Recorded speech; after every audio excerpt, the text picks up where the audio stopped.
So I was always interested in racing from a very young age. Motorbikes, touring cars, Formula One, rally, doesn't matter what it was. It was on the TV, I'd be watching it. So yeah, I've always had the love for motorsport, all sports really. I play a lot of sports back home, and from when I was as younger, I've played sports throughout my entire life. So sport is a really big part of my life, and motorsport especially. I first went karting when I was about 8 years old. It's to a track called Kartex. It's not there anymore, but it was near where I live, not far actually from Williams' F1 team in Grove. Indoor circuit, first time out, I just took to it and really enjoyed it. So I did that for half a year. I'd go, each month or whatever to the indoor kart track, have a go. And then the owner of the circuit said, I think she's got some talent. She's fast. She should probably go outdoor karting. So when I was 8.5, I moved to karting outdoors in Reading and Camberley, places like that, and went from there. And yeah, when I was younger, first started karting, I never used to be very shy. Didn't really used to speak to anybody, which some people find hard to believe now. But yeah, my confidence was quite low. But over the years, I've found to realise that actually your confidence is so important, and self-belief, even in any sport, but particularly motorsport, is so important. Motorsport, is a tough sport. Motorsport is not easy. You're out there on track on your own. Obviously, you've got a fantastic team around you. And we have here at the W Series, we've got great guys and girls working on the cars. But you're out there on your own. You're racing against the clock, basically. You've got competitors on track. They're not your friends. Okay, they may be your friends off track, but on track, they're not your friends. So mentally, you need to be really, really strong. You need to have belief. From when I was younger, obviously, you first start. Every kid has aspirations, to be at the very top, which from an early age I always wanted to be like, Michael Schumacher, world champion. But it was quite tough. I remember starting off with, my dad wasn't a mechanic, neither was my grandfather. So I remember us rocking up to the circuit, chucking the small cadet cart into the back of the car or my dad's van, because he's a builder. And yeah, we just didn't have a clue. But I can remember at that time not really caring. I just wanted to go out and just drive around. Just wanted to keep driving around, going fast and trying to get quicker. So yeah, it was just something that's engraved in my brain really. It's just the enjoyment of when I first stepped into a kart and tried to go fast. So I can actually remember when my really early months of going out karting outdoors, my first experience of going in the wet, couldn't afford wet tyres, so I just remember going out on the wet track and had quite a second-hand wetsuit, so I was soaking wet through and going out on slicks in the rain. I actually remember just really enjoying it as a whole, and I still do now. Obviously, I prefer to have wet tyres when it rains than slicks, but it's those early memories that I think back or look back and just think, yeah, it was just me, my dad and my granddad and a set of our slicks going out and just pounding around. And that was really, really fun. And I think that's so important for young kids these days, especially when they first start karting. I coach a couple of kids in karting. And I think it's really important for them to have that enjoyment and for it to not become too serious too early on. I remember actually at that age, I didn't really understand. I just couldn't work out, why was I 2/10 off or 3/10 off. In that lower levels of karting, especially the cadet, that makes a huge difference. Having the budgets behind you makes a huge amount of difference, especially with the engines. So now I understand that. I just wish I kind of understood that when I was younger, because I used to get very frustrated and angry that I wasn't fast enough.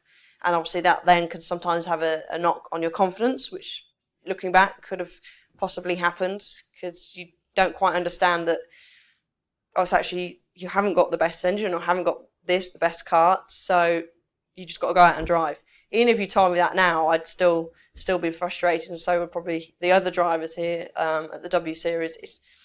You just want to be the best, you just want to be fast all the time, regardless of what equipment that you have. So when I finished karting, I moved into a series called Ginetta Juniors. So I did that in 2008. Really good series for young kids to learn the circuits back in the UK, because racing is very, very big, especially the British touring car or the touring car package that Ginetta was on. The circuits are quite tough. You race at Brands Hatch, Thruxton, Alton Park, so pretty tough old circuits, and yeah, so that really helped. But then my first kind of taste of open wheel was, went to a taster day at Silverstone in a Formula Ford, and I can remember the big difference for me was just not having something around me, because Ginetta Juniors was a saloon car, so that was a huge thing. Is there's nothing above your head, you can see quite a bit more. And then I moved into Formula Renault after that taste day. We took the big leap and jumped into Formula Renault, and yeah, never looked back. Really enjoyed the team that I was racing with, and the years that I had with all the teams that I've been with. So I look back and there's a lot of things I would do differently, and yeah, there's a lot of things that I would do differently. Certain mistakes, certain things that's out on track I wish I'd known. I could have, maybe done a bit better, maybe won a couple more championships instead of just the two. So my first year of Formula Renault back in 2009, that's such a long time ago now, thinking back, makes me feel really old. I was not old enough to do testing for the first part of, first kind of half of the testing season.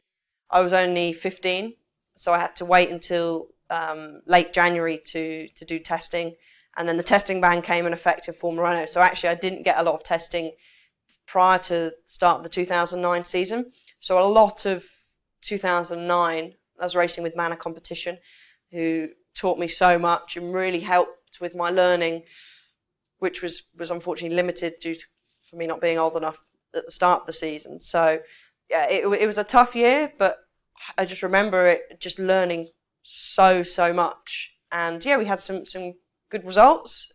We had some bad results, but like any season really. The second year of Formula Renault was the BARC Championship.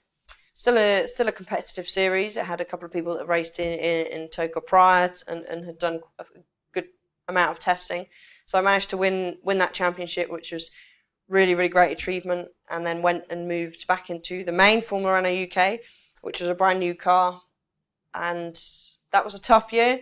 We had some good results in the Winter Series. We were quite competitive, racing to the likes of Danny Kvyat and Carlos Sainz, which was, for them to be in Formula One and know that at that time it was quite competitive with them is really good. Yeah, so at the end of 2011, start of 2012, my racing was looking pretty bleak. There wasn't, a lot of sponsorship around.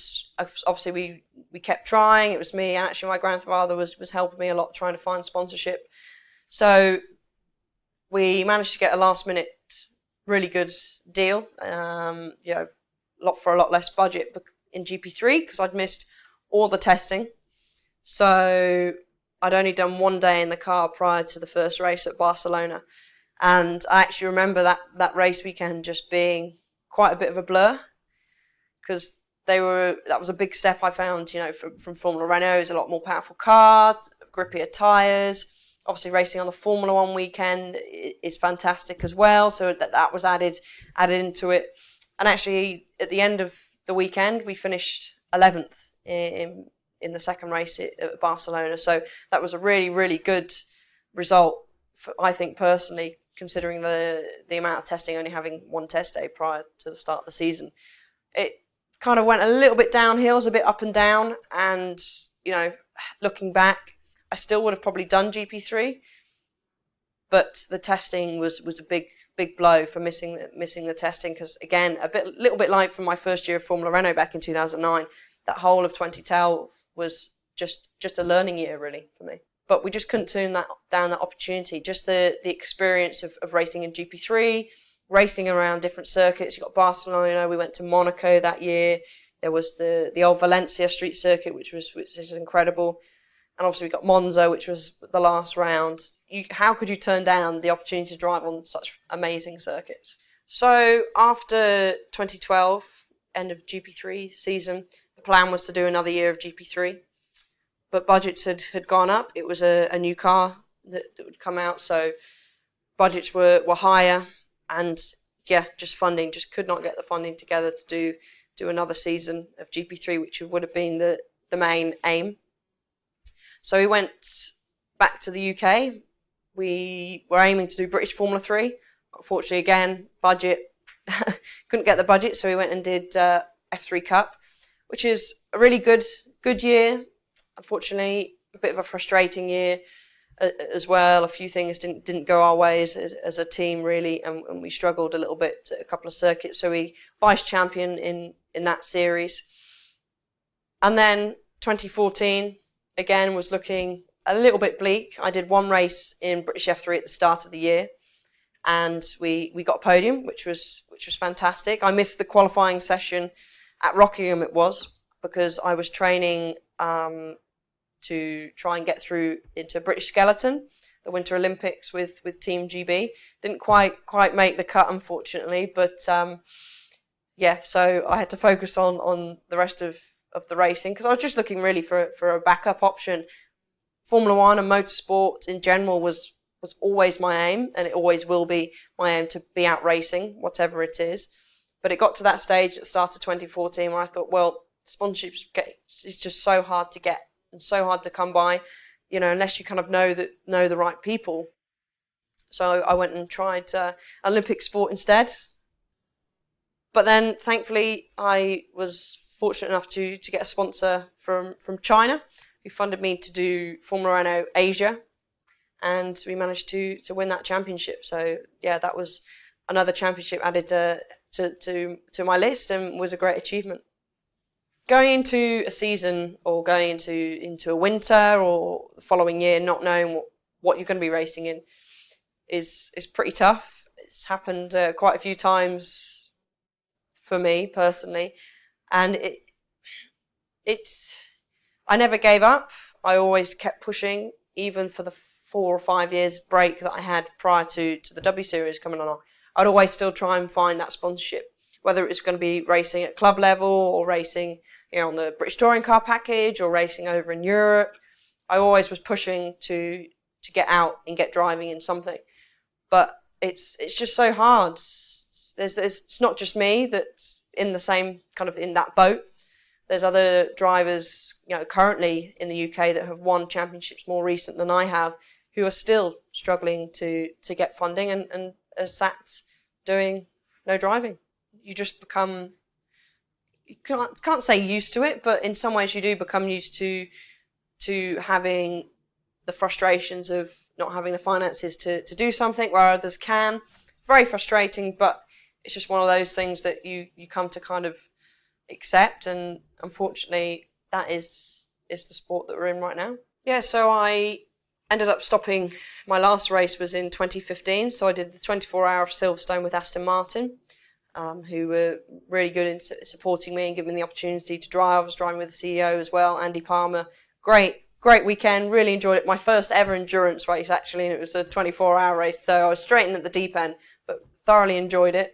And then I did one round of the MRF a little bit later in the year at Abu Dhabi, and then that was it. So no racing kind of really for 4 or 5 years until now. So in between that time, continued to try and find some sponsorship.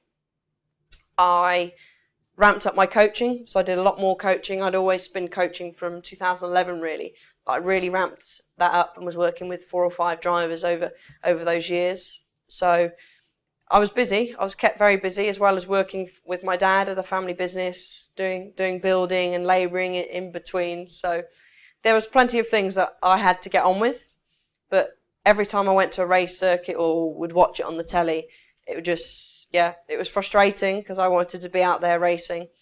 But like I said, you just had to kind of try and accept, and as well at the same time not give up in trying to find the money. So I heard many whispers throughout the paddock about the W Series, and it's going to be all female series, fully funded.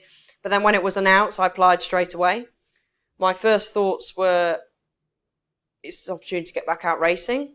I had some people say, but hang on a second, you're not racing against men. I thought, well, I would enjoy to race in mixed races. That's what I've raced in for my entire life, has been mixed races. However, getting out racing is my main priority, and the opportunity that W Series has produced with the fantastic Tata chassis and working obviously with the team and high tech as well, just jumped at the chance, put my application in straight away, and obviously we went to Melk. I got through the first stage and then through to Melk, which was very, very difficult, very cold as well. Got through that stage, and then Almira as well, which was actually, I think, less stressful than the first stage, to be honest with you, because obviously a lot of girls were in Melk. And to Almira, racing in the F3 cars, I remember pulling out the pit lane to start off with and just having the biggest smile on my face, back in a single-seater, racing, out on track.